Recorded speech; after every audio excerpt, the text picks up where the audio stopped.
because people are always asking me, Minaa, how do I make friends? And I always say, tell me about your circle of participation. Yeah. Are you sitting in the house all day? Because if you are in your home, especially now in our environment where a lot of people are working from home, right? It's causing people to be more disengaged from community. Yep. And research does help us understand that the core foundations of building intimate connections is repeated encounters and opportunities for vulnerability. Okay.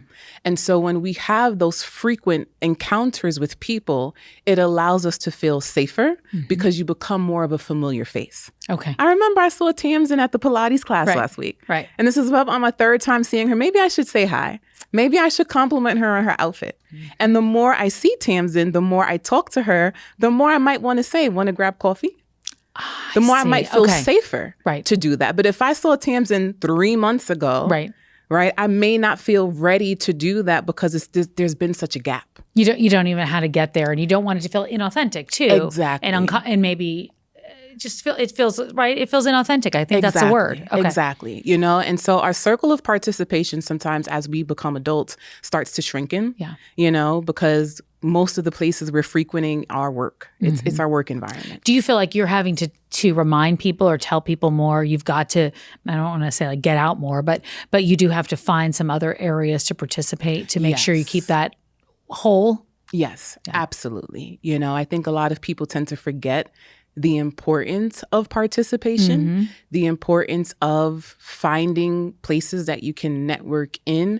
But most importantly, there's a difference between, for example, I'm going to go to that event that I saw on Eventbrite, that it's just a one-off event versus going to a book club where there's an opportunity for me to have those frequent encounters. And I think that's also important. If I go to book club, there's a chance I'm going to see the same faces. But if I go to this event that I found on Instagram, I'm probably going to be doing a lot of networking, but I'm probably going to have to put a lot more effort into maintaining the connections I make there, because I'm going to be swapping a lot of numbers and a lot of emails. And when am I going to see these people again? Yeah, and I guess it almost feels like that's more work, because now you've got to go to another one just like that and another. So you're still sitting at that surface versus if you were at a book club or some other kind of function, you go a couple of layers deep. That's fascinating. That's fascinating to think of it like that. Right. And so I'm going to take you to the last domain, which is our circle of exchange. And this is our paid and professional networks. So I'm a therapist. So I always tell people, as a therapist, I exist in my clients' circle of exchange. They're telling me all their secrets. They're coming to me and they're unloading. I know their deepest, darkest traumas. I know all the things that they've dealt with. But there's a boundary. Right. And it's the same thing as, for me, for example, I've been going to the same hairdresser for about 10 years. Right. I don't know. Think about maybe your makeup artist or the person who does your hair. Right. Same. Right. But as women, we tend to stick to the same person.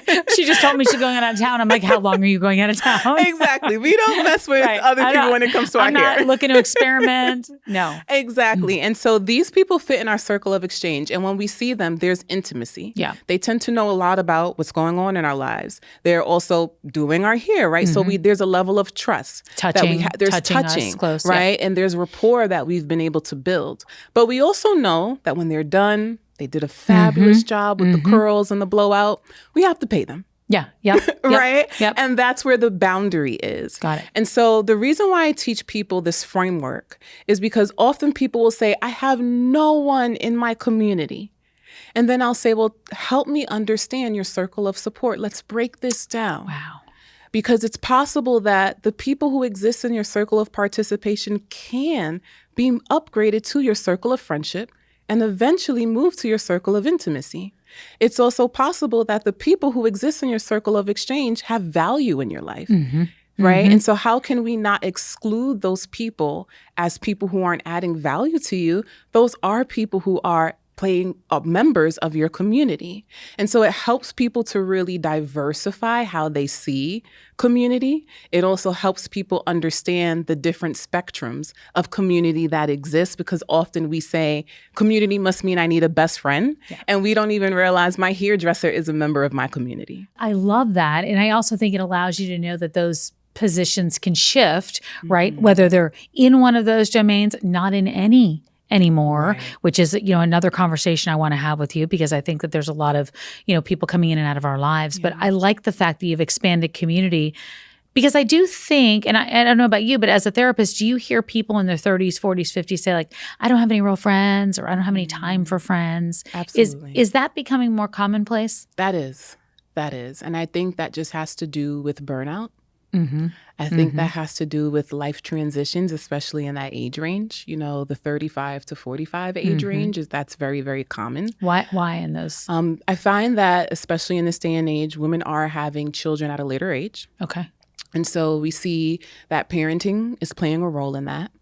We also see that the more people are focused on their career, that is leading to burnout. Mm-hmm. We've also seen a societal shift after the pandemic, especially with work from home. That's become a permanent thing for a lot of people. Yeah. It's impacted their mental health. A lot of people have moved after the pandemic. Some people even left the country. Yeah, I know. Right? And now you're thinking about, how do I sustain a friendship with someone who lives in Europe, right? Yeah. And I'm here in America.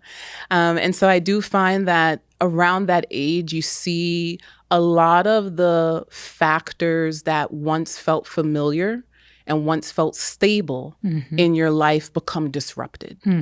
And that's where those life transitions come in. That's when we start to recognize that those life transitions are causing a sense of disruption to the familiarity we're used to. And I think a lot of people struggle with that.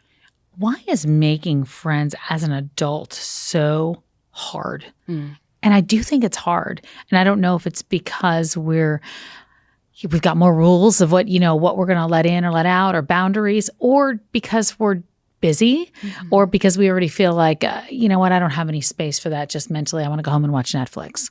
It's actually speaking to a multitude of things that research speaks to. And what you're saying is a few of those things. One, it is the burnout.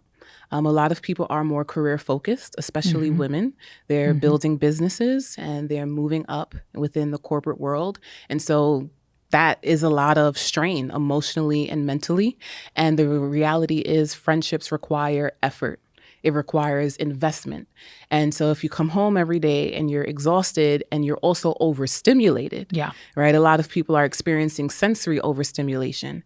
And as a result of that, they don't want to talk on the phone. They don't want to text. They just don't want to be bothered. It can be really hard to sustain friendships because that requires communication.